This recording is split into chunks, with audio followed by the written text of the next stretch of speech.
بسم الله الرحمن الرحيم يا أيها الذين آمنوا إن جاءكم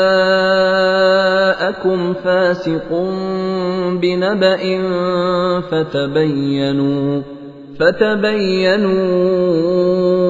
أن تصيبوا قوما بجهالة فتصبحوا على ما فعلتم نادمين. O Muslims, let me tell you something that you should need to know. There's a report that's been put out.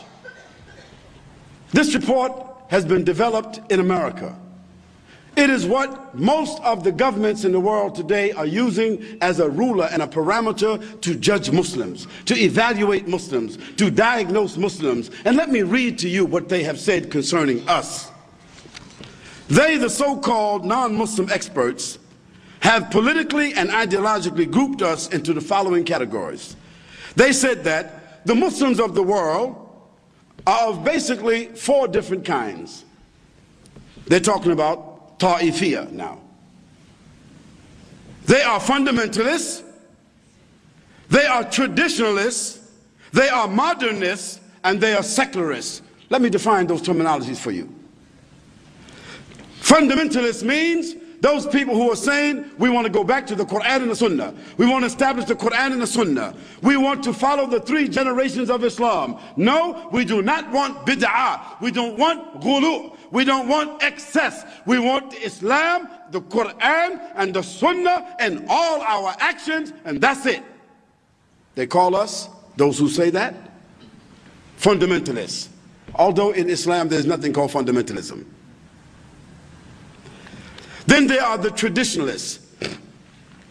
These are the people who also say they follow the Quran and the Sunnah, but they hold on to a certain classical tradition. They say we are Wahhabi. They say we are Hanafi. They say we are Shi'i.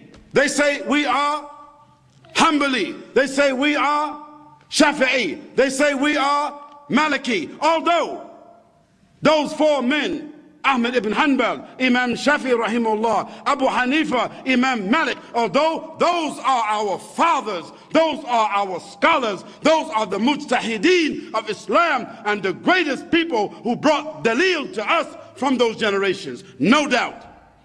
But following them blindly as a tradition is what the category here is. People who follow them blindly, and therefore they don't unite with anybody else except those who follow each one blindly. They are called traditionalists. Then there are the modernists. The modernists are those who want to make a new interpretation of the Quran. They want to make a new interpretation of the Sunnah. They want to make a new interpretation of Islam. In fact, they are the people who may want to join all the religions together to have what they call peaceful coexistence. They are the people who call themselves Wahdatul Adyan. That is, they want to join with all the religions together. Hinduism, Buddhism, Christianism, Semitism, so on, so on, so on, so on, so. Make it one all religion. It even sounds funny, don't it? Yeah, think about it. Hinduism, Buddhism, Christianity, Judaism, Brahmism, Shiism, Heism. They want to bring all the religions all together with respect, and everybody want to go down the road together. We will overcome. See, that's what we want to do. This is called Wahdatul Adyan, making all, it sounds nice, one world religion. I don't know who would be the head of that, maybe the Pope. They got the most money. Or it might be the mayor of Jerusalem.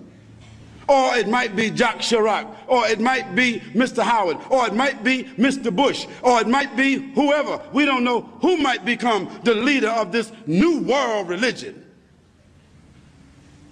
But the people who call for that among the Muslims, they are the misguided people, and they have joined the enemies of Islam.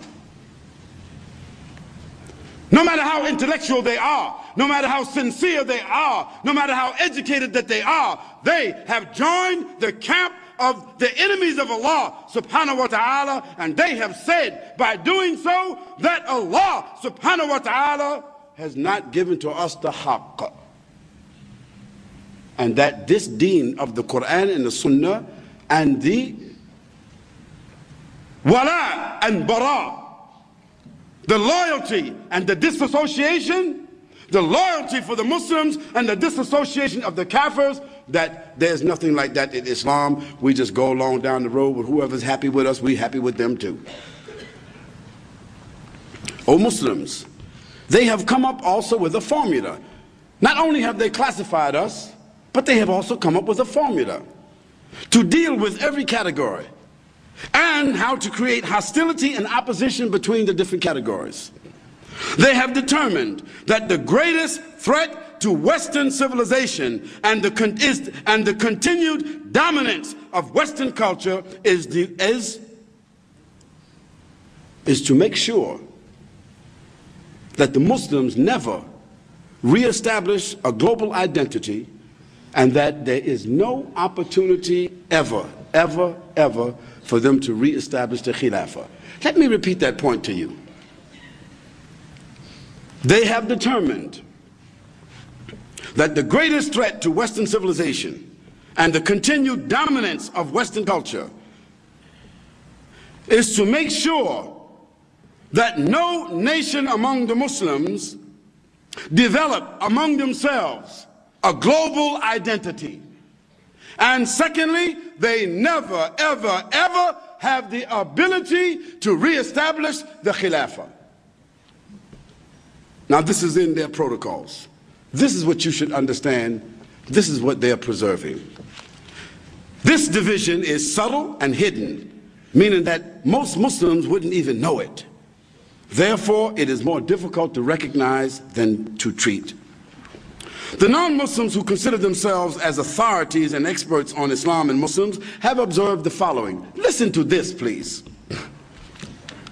The Muslims in the world are divided into the following basic socio-political groups: Asians, Arabs, Africans, those of the Far East, those of the Near East, those of European, American, and Australian backgrounds, although those are of the minority, those of Slavic and Russian backgrounds, although they are also a negligible population, and those of South America. This is what they said. Look how they divide us. Our objective is to polarize these ethnic groups. That means to keep these ethnic groups from uniting together and exploit their cultural differences. In this way, we can maximize our global agenda and we can minimize any global threat from them. SubhanAllah. Look how clear they are. Look how bold they are. Look how blatant they are. And look how accurate they are.